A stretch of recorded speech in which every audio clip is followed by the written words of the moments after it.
The series we're starting this morning is called Jesus plus nothing equals everything.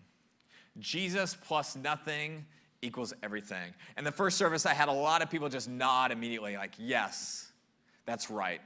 Jesus plus nothing equals everything, which doesn't say anything negative about this service. Probably like, what exactly? When did they nod? Right. Yeah, there you go. I got one nodding over here. Jesus plus nothing equals everything. And what I said to them, as soon as I saw them nodding, I was like, it's easy to nod to that statement and be like, yes, that's right. But there's so much in the statement that we're going to unpack over the next couple weeks. And I'll bet, I don't want anybody to stay home as I say this, but I'll bet one of the weeks or another of the week is probably going to jab a little bit close to home. Because we think that Jesus plus nothing equals everything. If you're a follower of Christ, you're like, yes, Jesus is everything. Maybe not everybody is yet a follower of Christ. Maybe you're still asking questions and on a journey. But the reality is so often, even in a Christian's life, we're adding something to the message of Jesus. That we're ultimately putting our hope in something more than we're putting our hope in Jesus. Or we're clinging to Jesus, but we're also clinging to whatever it is in your own life. I guess it's raining. Is that right? Yay. And so Jesus plus nothing equals everything. It's going to take us the next 5 weeks for us to unpack. And it's actually an equation. Jesus plus nothing equals everything. How many of you loved math growing up? Yeah. How many of you are like, I wish math didn't even exist. I would have been much more successful, right? Yeah, okay. So it's pretty even in this room. The other room is like way more wish it didn't exist. Jesus plus nothing equals everything. It's going to take us really 5 weeks to really get at the heart of what we're saying when we say it. And I hope when we get to the end of it that you will always remember that statement. And it will cause you to make different decisions going forward for the life that you have in front of you. And I actually want to begin at the end of the equation, which seems random to start there. I want to begin with the word everything, because everything is ultimately what humans are searching for. That nobody starts out their life says, I want to live a small life, an unmeaningful life, a purposeless life. I want to live alone and disconnected from people. Nobody does that. In fact, the human heart compels us to push towards something more meaningful, a deeper relationships, more successful in our life, whatever that might be, to find the everything. Each of us have a different thing, but that everything we're ultimately looking for that we think is going to bring us contentment and peace and hope in our life. I ran across an article from the quarterback of the Packers named Aaron Rodgers. How many of you know who Aaron Rodgers is? Show your hands this morning. I'll bet there's some that don't, but I'll bring you up to speed. In fact, this article, if you want to look it up, just came out at the end of August in ESPN magazine. And so it was talking about Aaron Rodgers in Super Bowl 45, which was in 2011. In fact, the interesting story is the Pittsburgh Steelers and the Green Bay Packers played each other in the Super Bowl. It was a great game, very close, back and forth. There was a lot of fighting. Either team really could have won it at the end of the day. It was a great game. In fact, the stat on this is the most watched football game in the history of football, which was in 2011. Now, maybe they broke that since then, but up to that point, most watched game. Not only most watched football game, most watched TV program in the history of TV was this game in 2011. Aaron Rodgers, quarterback of the Packers, they went back and forth all game, and the end of the game, the Green Bay Packers actually won the game, and they beat the Pittsburgh Steelers. The amazing thing is that Aaron Rodgers, who's quarterback leading his team, he had 304 yards passing, which is amazing. 304 yards in the Super Bowl in front of the largest audience in the history of television. He has this great game. But not only that, but he throws 3 touchdowns and, most importantly, 0 interceptions. Now, if you're a quarterback, that's what you dreamt of your whole life. Like when you're a little kid, and I played football like really competitively up through junior high. So, yeah, that was the end of that. It's very competitive up through junior high. And then everybody kept getting bigger, and I just stopped, and that was the end. It's a great decision that I stopped. But even young, I was like, amazing. Like, I wanted to be quarterback and amazing. Like, maybe one day I'll be in the Super Bowl and I'm going to like have this amazing game and I'm going to throw 0 interceptions, 3 touchdowns, 304 yards. That would be like the dream, the ultimate that could possibly happen. And that's exactly what happens for Aaron Rodgers. He does exactly what he always dreamt of doing. And so at the end, they pass around the trophy for the team that wins. And so they're passing all around, and they sit, it says the story, I read in the article. They sat in the bottom of the stadium, and they were just talking about the game and celebrating one another. And then they got out, and they got in a bus to go probably to the airport to fly home, which I kind of assumed probably, and Aaron Rodgers probably has like his personal transportation or whatever the case is. But as a team, they got back on the bus, and they were passing around the trophies and talking. And he said he sat there on the bus ride home, and he had a jarring realization that throughout all the sacrifices, the triumphs, the defeats, he began to replay his life and his career, everything that led him to that moment. He had this jarring realization. He said to himself, it's quoted in the article, I hope this isn't it. I hope this isn't everything that life is about. At his greatest moment, and he says this, which is on the screen, he said, I've been to the bottom and I've been to the top, and peace will have to come from somewhere else. Now, Aaron Rodgers is a mess spiritually. He doesn't know what he believes, but here's what he knows, that he's been searching, and his whole life had led up to this moment, and he got there. And maybe you've had a moment like that in your life. You're like, everything's been leading up to this moment. It's an amazing moment, maybe not even as big as his, but it's been amazing for you. And you got there and say, it's good, but like, I thought it'd even be more. He says, I've been to the bottom and I've been to the top, and peace will come from somewhere else. Because he realized that even absolute success didn't bring the contentment that his heart so deeply desires. What I want to talk about today is this human search that we all have. There's something inside of us that's on a search for meaning and purpose. If you have a Bible this morning, you can open with me to Ecclesiastes chapter 2. Verse 10 and 11. Here's what I know to be true. Humans are on a search for something. We don't all know what that something is, and your something and my something are probably different. It's that everything that we're looking for, that hope, that satisfaction, that contentment. Maybe it's through a relationship, that someone will love me. Maybe it's leading up, maybe one day, maybe you're single, and you're thinking, one day I'll be married, and that will be what I've been looking for. Or maybe it's married, and if I could just have kids, then finally I'll find purpose and fulfillment. Or maybe you're older, and it's like just when the kids move out of the house, then everything will be great. Wherever you are, single mom, married, retiree, student, you think, if I just get out of high school and get into college, then things will be better, right? I know, I was there. When I can just get my driver's license and be free, right?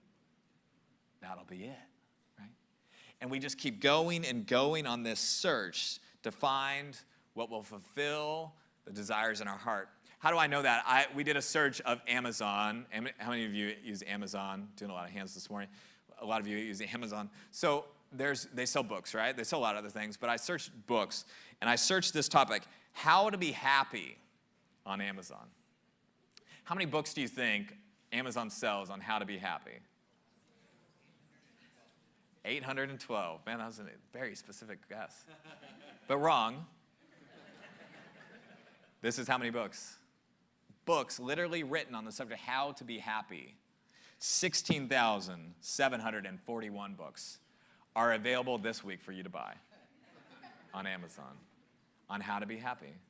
What does that tell me, and what does that tell us? It means that humans want to be happy, don't we?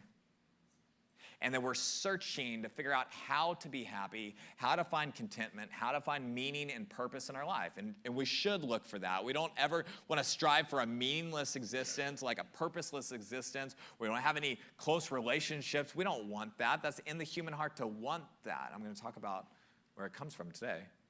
But we know that we're looking for it. And yet, if there's 16,741 books, you know what that tells me? We haven't found it yet. And probably now there's already more books, right? I mean, that was 2 weeks ago or something when it was searched. There's probably a few more on how to be happy. This word everything at the end of the equation, Jesus plus nothing equals everything. Everything sums up the word we could use for the human search, the desire for what we're looking for at our heart, our meaning, purpose, love, acceptance, relationships. And if you're taking notes today, I won't put them on the screen, but 2 words I want you to write down related to the search for the everything we're looking for. And the first word is universal, and the second word is insatiable, if you can spell it.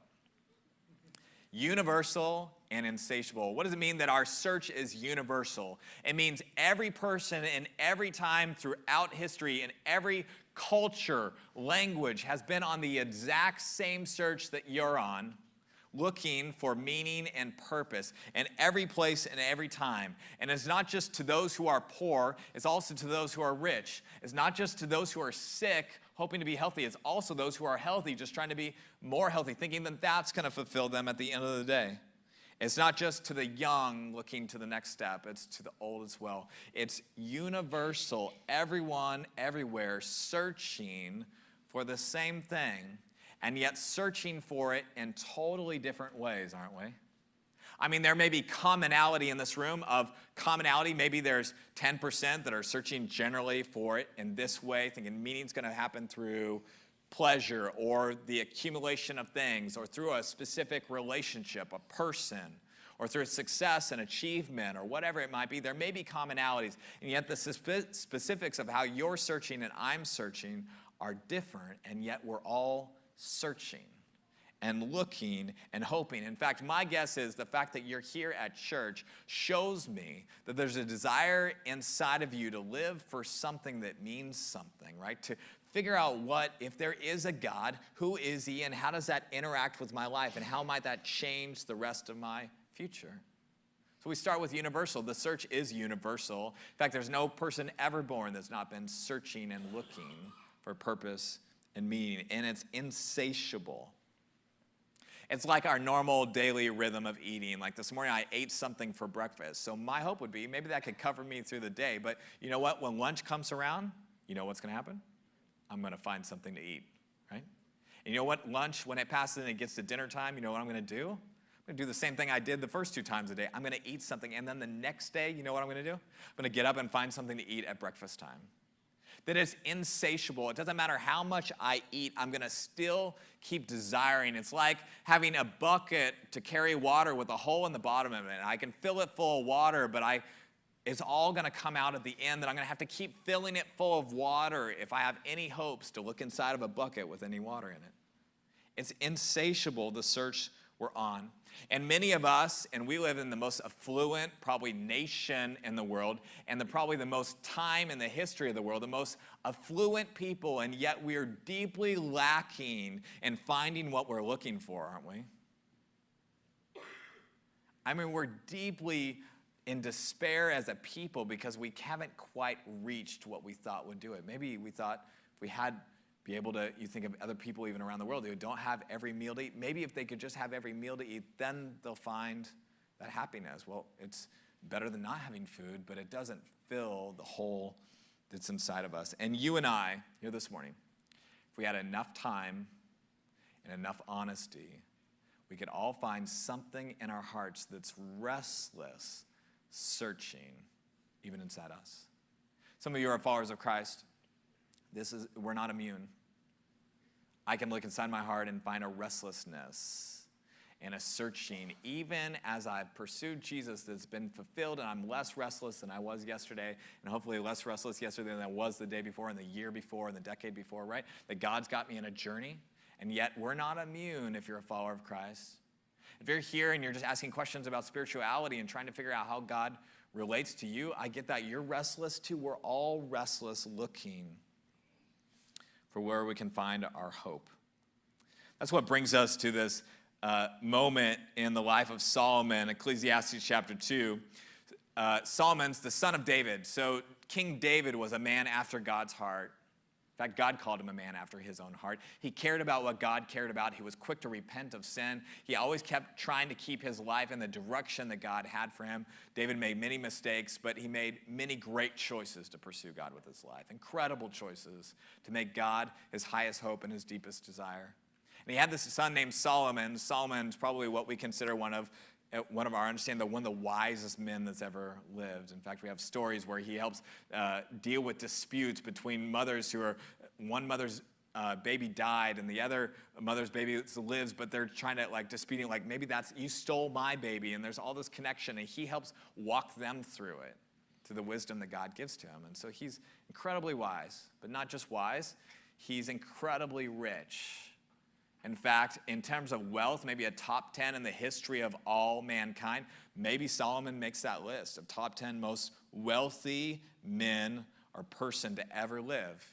In fact, people would travel from great distances to come see just the buildings that Solomon had built, to talk with him, to ask him questions, to see how he had been so successful. Eventually, an army will travel all the way to Israel just to steal all the gold that Solomon had amassed when he built the temple. That shows just the wealth that he had for them to do that.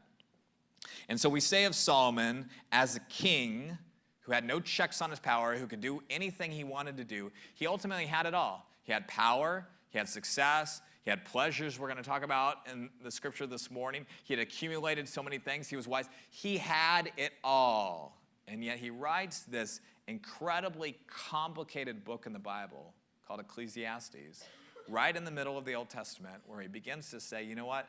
I did have it all, and yet it didn't get me where I was hoping to get in this life. Ecclesiastes chapter 2, verse 10 and 11, listen to what he says. He says, I denied myself nothing my eyes desired. I refused my heart no pleasure. I just want to stop there for a second. There's not many people in this life who could say that. I was able, first of all, even have the ability to have anything you want is not normal. Like, not many people have that chance. And yet he actually made a choice to go all in and deny himself nothing, okay? We start there. He said, my heart took delight in all my labor, and this was the reward for all my toil. Yet when I surveyed all that my hands had done and what I had toiled to achieve, everything was, this is going to be the refrain of the entire book of Ecclesiastes, everything was meaningless. It was a chasing after the wind, and nothing was gained under the sun. Everything was meaningless. So Solomon has it all. He refuses himself nothing. And what does he gain at the end of it? He says, I gain nothing. And all the pursuing and all the hopes and all the dreams I put in all these things, what did I gain at the end of it? I didn't gain anything that I was truly looking for in my heart. In fact, if you walk through the book of Ecclesiastes, which I challenge us to do maybe this week, to spend time reading through it, thinking about what Solomon says. I believe it's 12 chapters. We could all do that this week. He breaks down different things he pursued. Some of the things he says, you know what? I pursued all the learning in the world. I read everything I could. I had the best teachers. I pursued learning, thinking maybe if I just learned enough, then maybe that thing that's missing in my heart would feel fulfilled, feel like I have meaning. And he pursues meaning. He says, at the end, pursued learning. At the end of all of his learning, he says, all my learning, it really was without meaning. It didn't fill my heart in the way that I so deeply wanted it to. He talks about pleasure. He has a whole section in the book. He says pleasure. I pursued pleasure. I mean, the king, he could have whatever he wanted in that day and age. It wasn't good for him, but he had the power to have it. And he said, I pursued pleasure, and I didn't hold back from pursuing pleasure, and I had everything I thought would make me happy, and at the end of it, it was without meaning. I didn't find what I was looking for. He said, I pursued wealth. I acquired amazing things, had amazing things. Everybody traveled to talk to me about all the things I had, but all the wealth, all the things that I had amassed, it was without meaning as well. And then achievement. And he says it here, all my work in my hands, I toiled, I worked hard, I enjoyed what I did. He said all the achievements, all the things I did, and we're still talking about Solomon all these years later, having achieved a lot. He was a great man in history. He said all the achievements, all the successes, like an Aaron Rodgers, all the successes I have, even those I found they were without meaning. Which reminds me of the song, maybe you know the song by U2. It's called, I Still Haven't Found What I'm Looking For. He goes through all these things in this song where he says, I climbed the highest mountains. I scaled these city walls.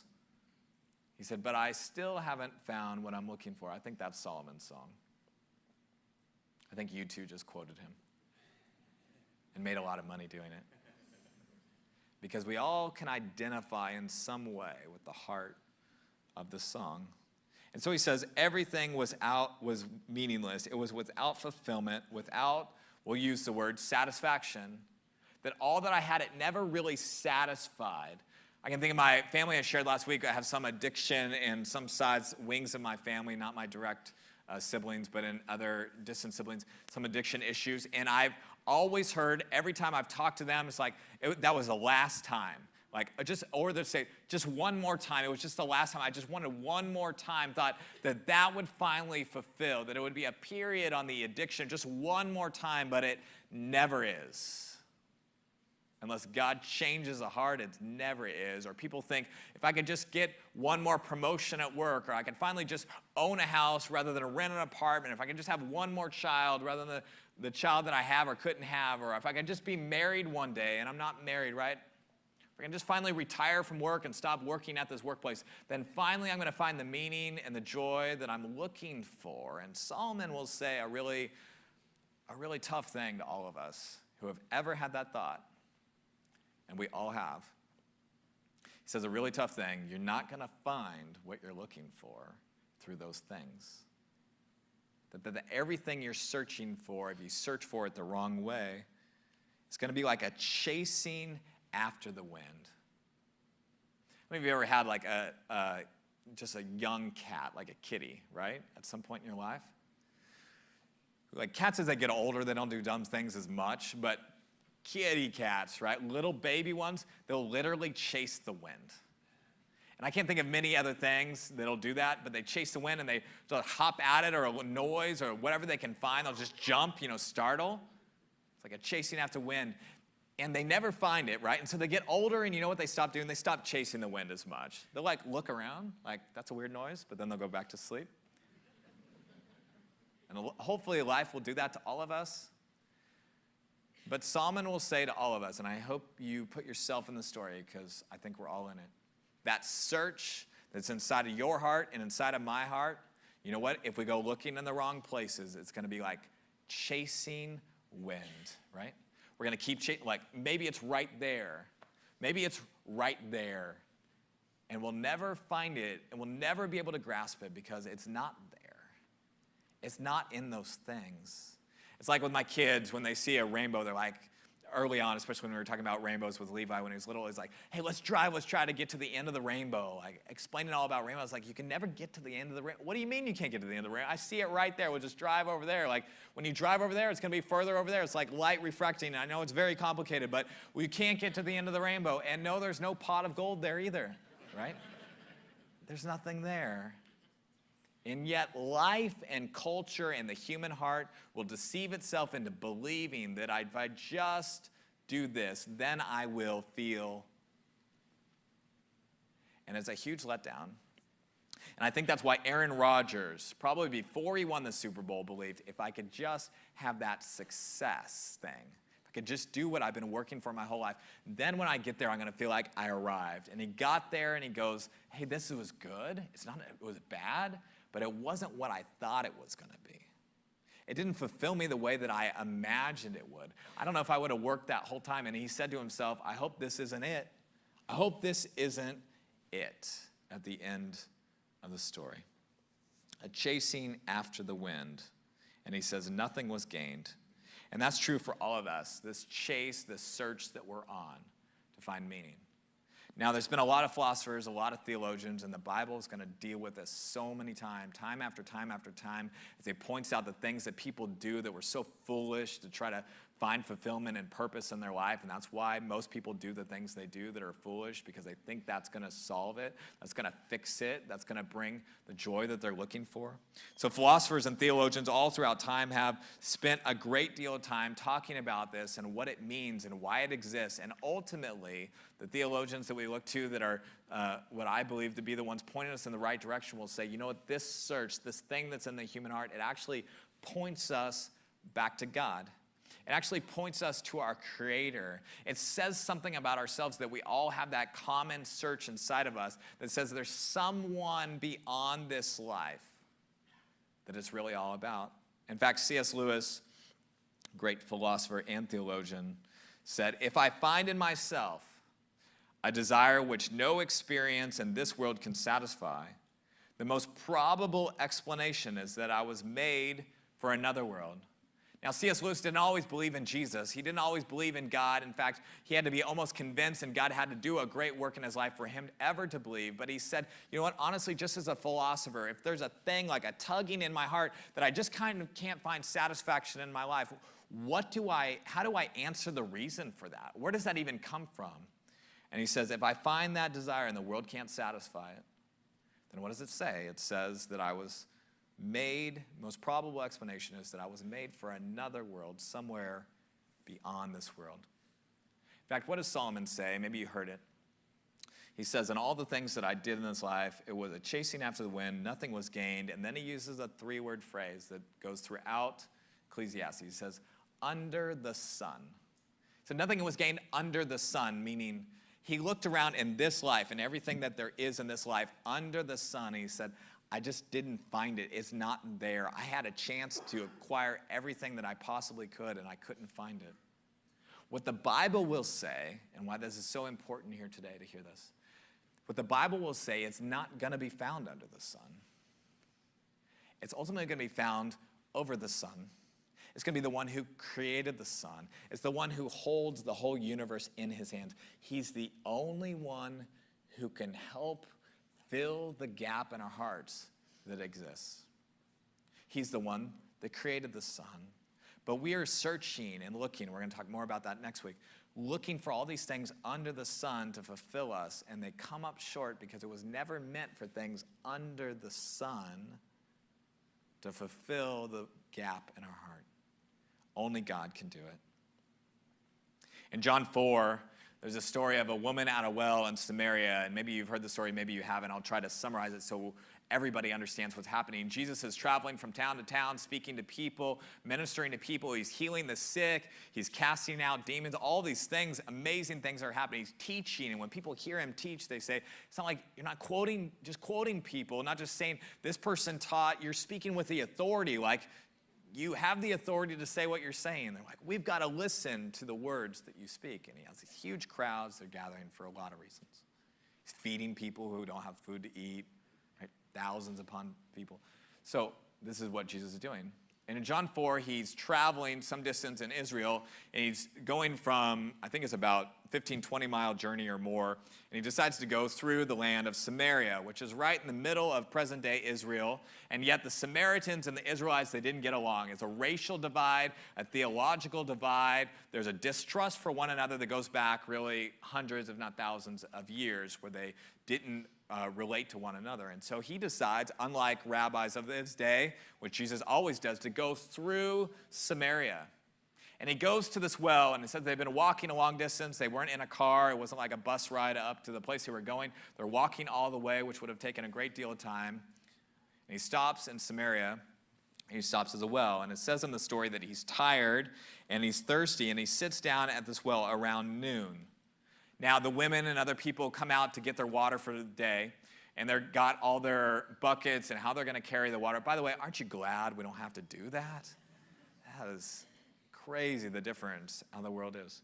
So they go every day to the well to get their water and bring it back home just so they have something to drink. And so there's people coming, and Jesus is there on a mission to meet a woman that he's never met before in this life, but he knows her by name because he created all.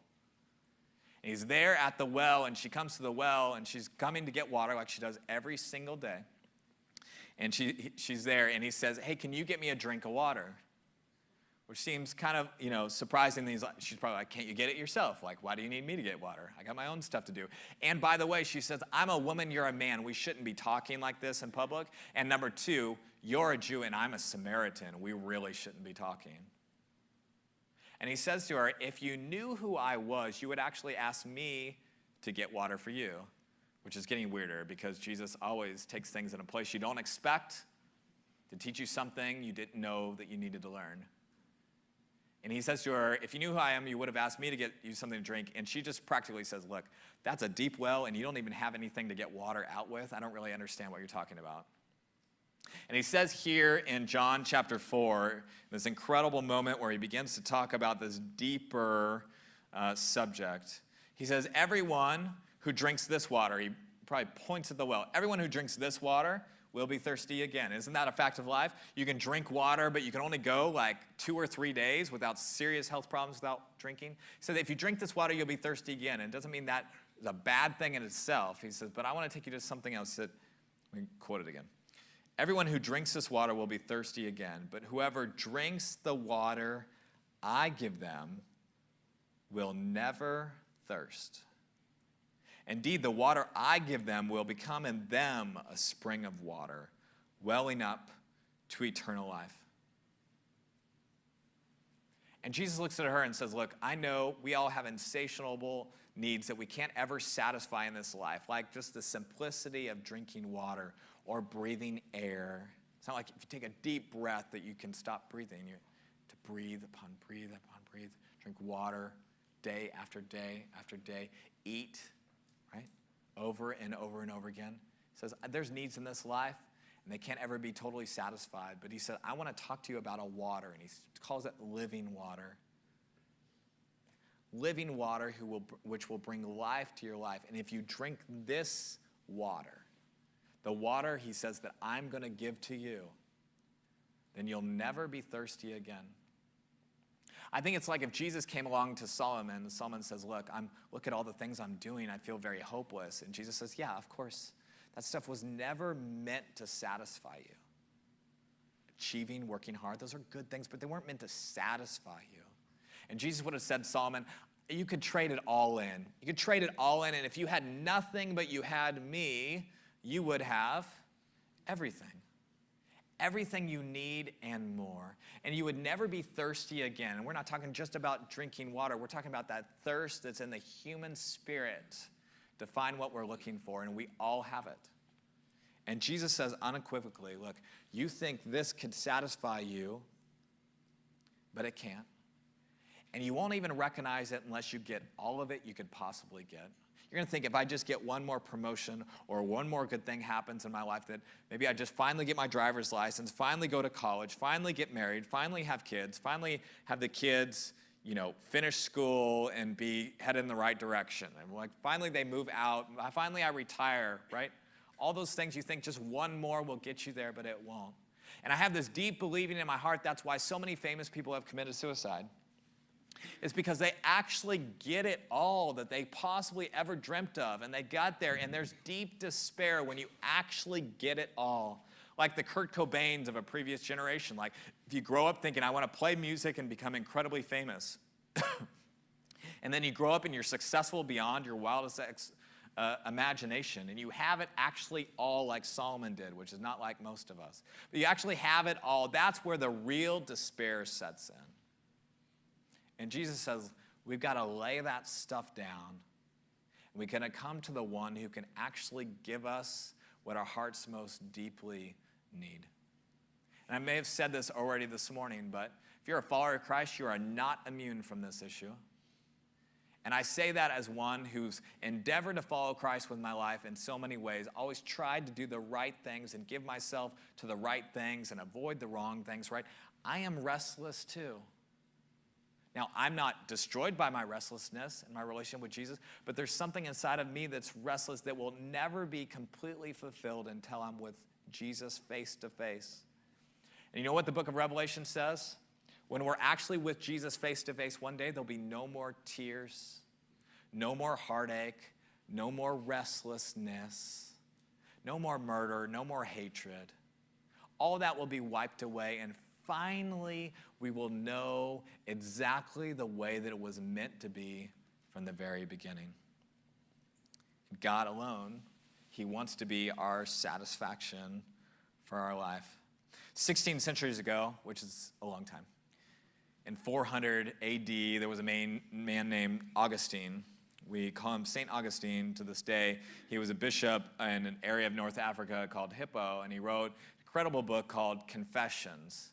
Really his own confessions, his own thought, almost like the book of Psalms. He's speaking prayers and he's thinking on different subjects, and he deals with this whole issue of meaning and purpose in the life. And he says to God, he says, here's my realization, God. He says, you made us for yourself, and our hearts are restless until they rest in you. Our hearts are restless because we were made for you, and we will only find our rest until we rest in you at the very end of the search that we've been on. What's fascinating is Adam and Eve, if you go back in the story, all the way back to the book of Genesis, Adam and Eve walked and talked with God. And then by their own decisions decided to pursue other things, thinking that those things would be more fulfilling or add more meaning to their life. And they took hold of those, and it broke humanity.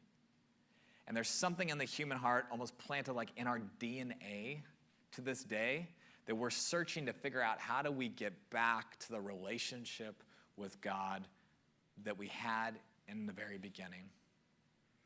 And I've been thinking to myself, what if the desire that's inside of us, maybe that thing, that brokenness we feel that's restless and searching inside of us, maybe God placed it there, which in some way would make it very frustrating for me. Like, God, I wish you hadn't placed it there. I wish I wasn't so restless.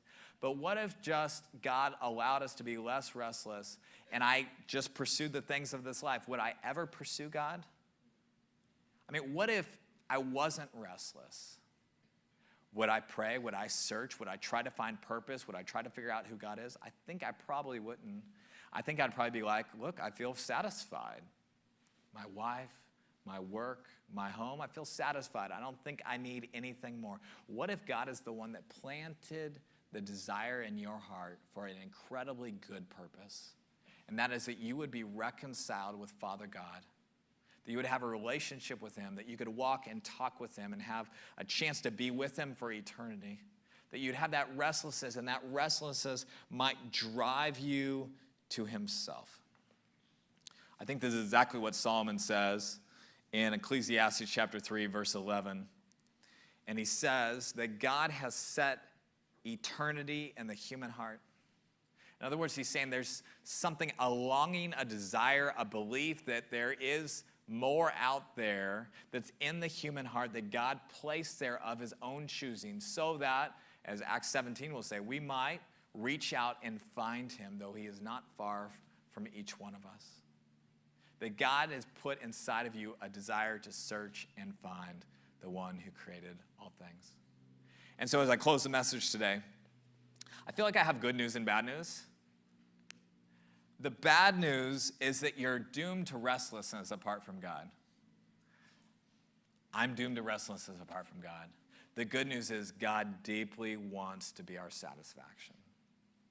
God deeply wants to have a relationship with us that will satisfy us. And if not fully in this life, then at least fully in the life that is to come. And set us on a course where I'm more satisfied today than I was yesterday. And I'm leaning into the person of Jesus in my relationship, knowing that one day I will be with him. And all those frustrations that are in my heart, all those longings in my heart that are unfulfilled, those things that I just don't quite understand why I feel the way I do. And we could all go through those today. They are found complete in Jesus. So I'll bet in this room, if we went around, and I'll bet we wouldn't share all the things. And I was thinking back this week, God, what am I restless about? What's the thing that I keep thinking is searching? I feel like vulnerable saying it here this morning, but I think I've identified it. Like, I keep thinking in my heart, if I achieve X, then I will be satisfied. I remember that when I started a church and there was like 20 people coming, I was like, just the day when there's 50 people coming, I mean, like, that will be amazing. And then when there's 50 people coming, there was like, the day when there's 100 people coming, I mean, that'll be like, we'll feel like we've made it. And then there was a day when it was like 200 people or more coming, like, that'll feel like I made it. And now there's 500 people here, and it's like, well, I feel like then you'd make it, but it never fulfills, right? And your thing may not be my thing, but your thing is deeply personal to you, and it's just as tragic. And apart from God, it's going to lead you to bad places. But if you'll just recognize it for what it is, call it what it is, a distraction, a poor replacement for Christ, and you'll look deeply into the person of Jesus for your hope and your desires and your satisfaction in this life, you look at him, then all the other things can be good. They can be fine in your life, but they're not your hope. He is your hope, and he wants to be your hope, and he wants to be your fulfillment. He wants to fill you up in the way that only he can fill you up. Isn't that true? And those of you who've been walking with Christ for some time, you know what it's like to have this great hope in Jesus Christ. You're not as restless as you would be without him. It's kind of like we talk about death of loved ones. We still grieve, but we don't grieve like we would have grieved if we didn't believe that Jesus had us in the palm of his hand. Well, we're still restless, but what Jesus wants to do is not make us restless like we would be if we didn't have Jesus. And some of you are here today, and what I want to call us to, if we begin to identify, and I hope I spoke long enough that you should be able to begin to figure out things maybe in your heart. You're like, oh, maybe that's it, or maybe that's it. Just take those to Jesus in prayer and pray through those and ask him to shed his light on it. And then if you identify something that you think is probably the truth, you're like, I think I'm putting my hope in maybe just when I have a boyfriend or a girlfriend, I get married or whatever it might be in this life. You just repent of that. It's an old word, but a deeply important word. Repentance. God, I was seeking something other than yourself that was lesser, a poor replacement. I repent of that. I don't want to do that. I don't want to think that way anymore. And you bring that to God. And God says, I already know, but I'm so glad you called it what it is. And now we can bring the healing that only I can bring. And the peace that only I can bring. The satisfaction that only I can bring. The fulfillment that only I can bring. So let's bow our heads and let's pray.